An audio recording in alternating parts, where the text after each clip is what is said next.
Bersih-bersih Ditjen Pajak dan Bea Cukai, Purbaya sebut bakal ada penangkapan besar-besaran.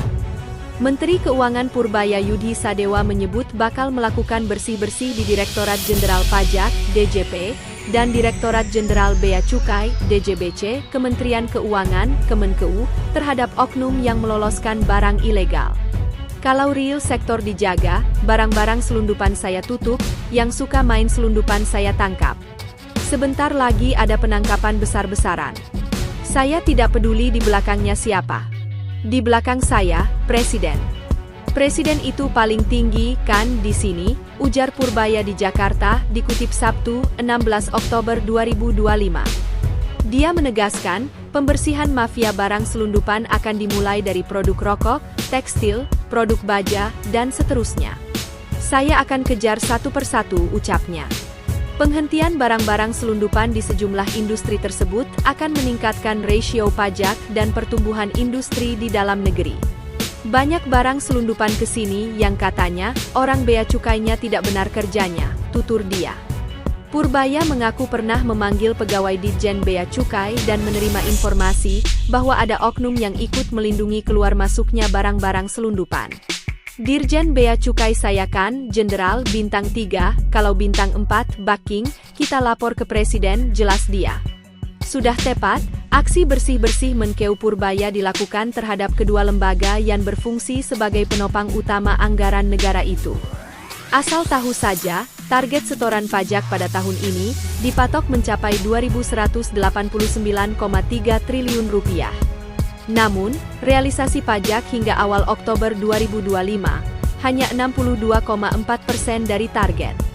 Bisa jadi banyak kebocoran di sektor ini sehingga perlu penanganan yang serius. Demikian pula target penerimaan bea cukai pada 2025 ditetapkan sebesar Rp301,59 triliun. Hingga akhir September 2025, realisasinya sebesar 73,4% dari target. Memberantas maraknya peredaran rokok ilegal dan barang selundupan menjadi pekerjaan utama sang menteri. Cara lapor masalah pajak dan bea cukai lewat lapor Pak Purbaya. Menteri Keuangan, Menkeu, Purbaya Yudhi Sadewa membuka kanal pengaduan yang diberi nama Lapor Pak Purbaya.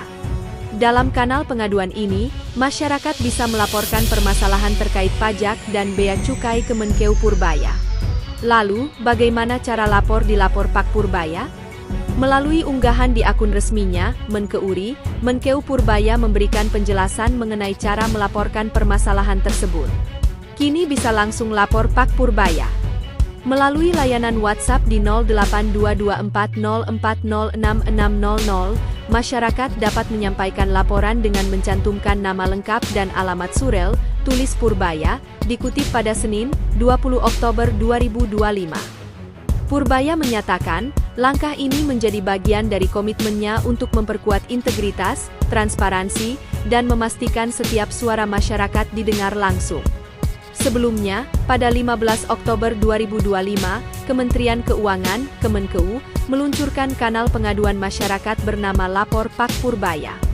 Mekanismenya, masyarakat dapat mengirim keluhan melalui aplikasi WhatsApp ke nomor 082240406600 yang disediakan khusus untuk pelaporan terkait pelayanan di bidang pajak dan bea cukai.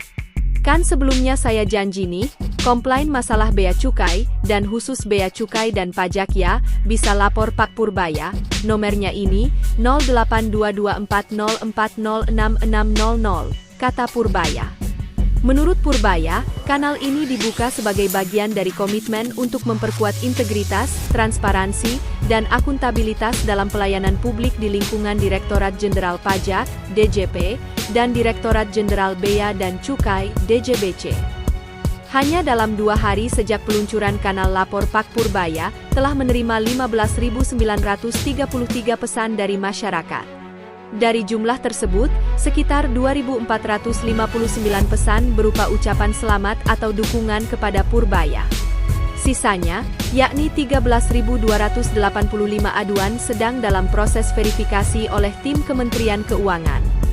Sebagian besar keluhan berfokus pada pegawai bea dan cukai yang dianggap menunjukkan perilaku tidak profesional atau kurang integritas. Misalnya, satu aduan yang dibacakan Purbaya adalah laporan pegawai bea cukai nongkrong di kafe, mengenakan seragam dinas dan bersuara kencang hingga mengganggu pengunjung lain. Setiap hari saya melihat petugas bea cukai nongkrong lengkap dengan laptop dan mereka meeting dengan baju dinas bea cukai. Purbaya membacakan laporan itu. Jadi saya baru tahu, walaupun kita sudah menggebrak-gebrak, masih di bawah seperti ini. Bilang, hari Senin depan, kalau ada yang ketemu begini lagi, saya akan pecat, ujar dia. Selain perilaku pegawai, aduan juga menyasar praktik peredaran barang ilegal yang dinilai kurang disikapi secara tuntas oleh aparat bea dan cukai. Setiap laporan yang masuk akan melalui proses verifikasi terlebih dahulu untuk memastikan keabsahan serta relevansi sebelum ditindaklanjuti. Purbaya menyebut, Kementerian Keuangan telah membentuk tim khusus dari DJP dan DJBC untuk memilah dan menindaklanjuti laporan sesuai kategori dan tingkat pelanggaran. Untuk melapor, masyarakat perlu mencantumkan nama lengkap, alamat email atau kontak aktif agar dapat ditindaklanjuti. Kemudian, sertakan kronologi kejadian, bukti pendukung seperti foto atau tangkapan layar agar laporan lebih cepat diproses.